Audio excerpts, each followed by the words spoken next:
here we are, back at the O2 Premier League finals night, second year in a row. What can you learn from last year ahead of finals night tomorrow?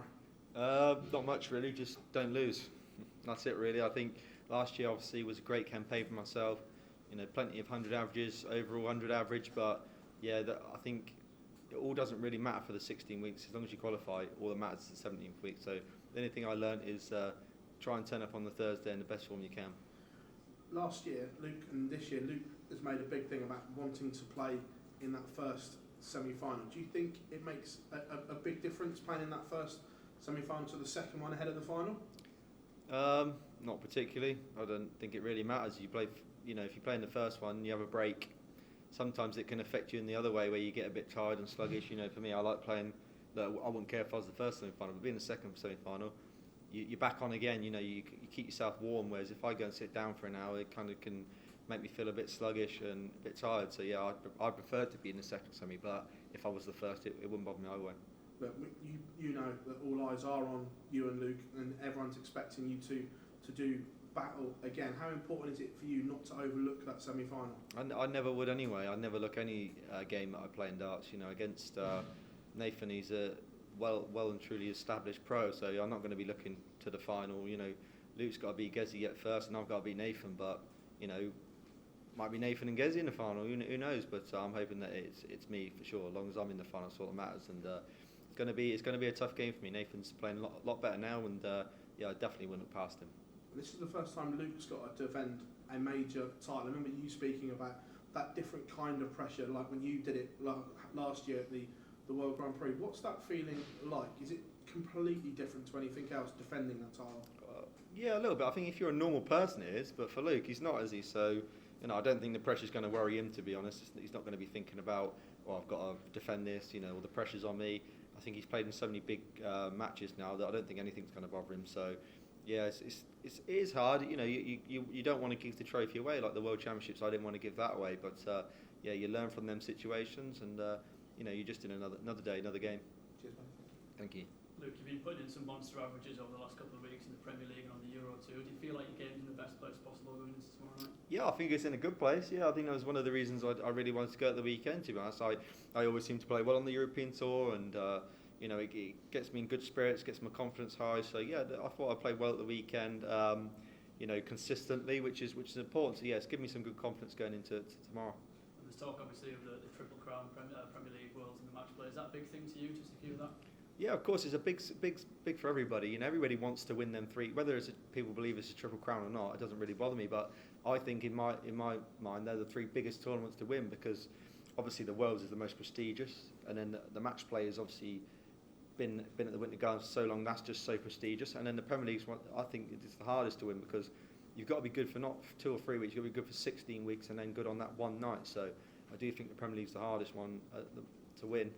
So yeah, I think if you can get all 3 of them, I think only Phil, Michael, and Gary have done that. So it shows you how hard it is to do. So that's what my eyes are set on for tomorrow.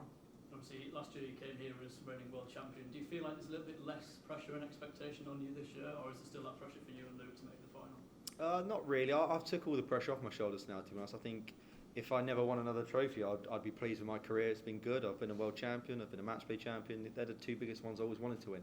I'd love to win the Premier League, but if I ended my career without one, I don't think I'd look back and be disappointed. So, yeah, everything's a free roll for me. If I can go and win it, then I'll be super happy. But, I'm starting to get to that point now in my career where I'm not putting that pressure on my shoulders anymore. I'm just here to enjoy myself and try and win as many major tournaments as I can. I just love being involved. That's what I like. Being here and being a part of a special occasion like this is just what I live for. So I'm just happy that I'm here and, really looking forward to tomorrow. Hi, was that a conscious sort of change of mindset to try and stop putting that pressure on yourself? Yeah, I never really put too much pressure on myself as a whole, to be honest. But when you get to world number 1 and you're world champion, and everybody just expects it every week, and you got to sit down yourself and think you can't do it every week, every month. You're not winning. You're not going to be winning titles all the time. So it's just about relaxing a little bit, enjoying where you are in the world. I'm really, really lucky to have been a world champion and a world number 1. So yeah, I just thought, just relax a bit and let the darts do the talking, and if they do, then you can enjoy it. But I'm much more enjoying darts at the moment. I feel like I'm relaxing a little bit more now and not putting too much pressure on myself, and that does help my mental state as well in the game. We see you as quite an experienced player. are in many tournaments, but just your second Mm. Premier League campaign, do you feel like you're an experienced player in these scenarios, or does it still feel a little bit new and there's that sort of nervousness around it? Yeah, it's a big occasion, but I don't feel as nervous in these situations anymore. I've been in, I think, 12 or 13 or something major finals now, so you're kind of used to that feeling, and yeah, it feels quite natural to me now, which is important. So yeah, at the start of my career, when you get in these big moments, maybe even last year, you feel a little bit apprehensional about it. You know, you're in another big tournament, big semi-final and final. You know, you don't want to mess it up. But now, you know, I'm really relaxed about it all and really just looking forward to playing. Is there anything you can compare the Premier League final to? Because it's obviously the biggest crowd in darts, maybe not as big a game as the World Championship final in terms of what's behind you in the crowd. It's a huge occasion. Yeah, I'm not one that too worries about what's behind me. You know, I'm obviously focused on the dartboard. So it could have like 50,000 people in the crowd, but it's still the same as having 5,000 people in the crowd. Still a lot of people. But you know, the World Championship final was a massive game for myself and performed really well in it. The match play final was a massive game for myself. I performed really well in it, and then the World Cup. I know that wasn't singles, but again, something I always dreamed of having. So massive game, and I performed, you know, exceptionally well. So for me, I think if I can do it in them three, then I can do it tomorrow if need be. If I can perform at my best, then I stand a good chance. Thank you. Thank you.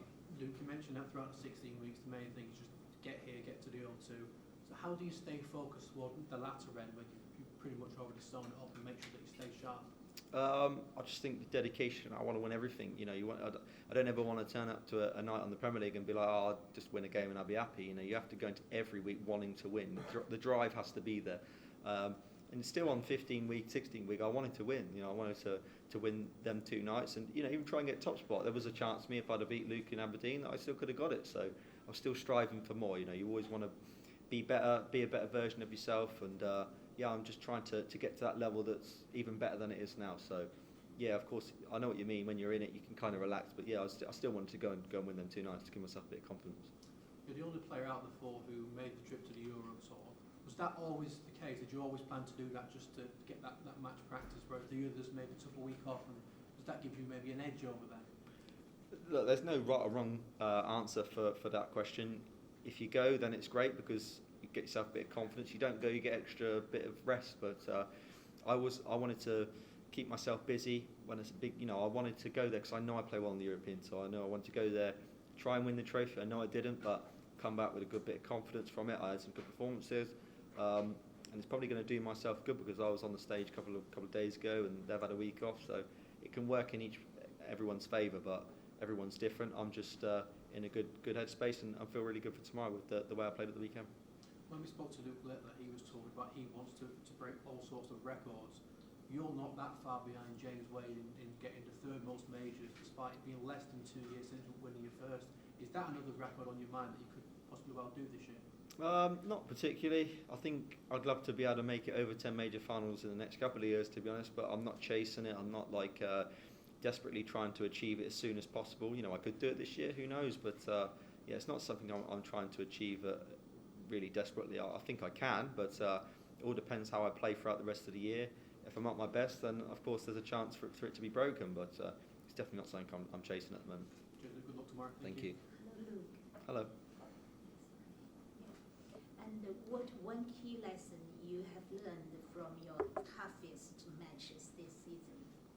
I've won quite a few of the toughest ones, to be honest. So the lesson I've learned is to stay focused. I think a lot of games I was maybe behind in them, and I managed to come back really well, stay focused. So yeah, I think you're always learning, but I've played for so long now that you kind of can't learn every game, and you know, it's been a decent season for myself, but I'm hoping that I can top it off with a great win tomorrow. So what advice would you give to the young people aiming to reach your level of success? It's about just not putting pressure on yourself. I think a lot of young kids, they see the talent that's coming through now, and they put pressure on themselves thinking they've got to be as good as us when they're like 12, 13. But, you know, I wasn't as great when I was a kid, and I managed to, you know, get really good at the age of 21, 22. So, you know, it's just about relaxing, enjoying your youth, and dedicating yourself. You have to practice hard and work hard because nothing comes easy in life. Thank you. My pleasure. Is the standard better this year? Because you and Lick have had some real proper ding-dongs, 115, 110 averages. Does it feel like the standard's getting better? Sometimes, yeah. I think there's some weeks that it feels like it's at its absolute peak. Some weeks feel like it's not at its best. But me and Luke have had some great battles over the last few years, especially that game in Aberdeen. That was quite a good game. But yeah, I think it's much more tighter this year. I think was the difference. Last year there was a lot of players 8th, 7th, and 6th that were nowhere near.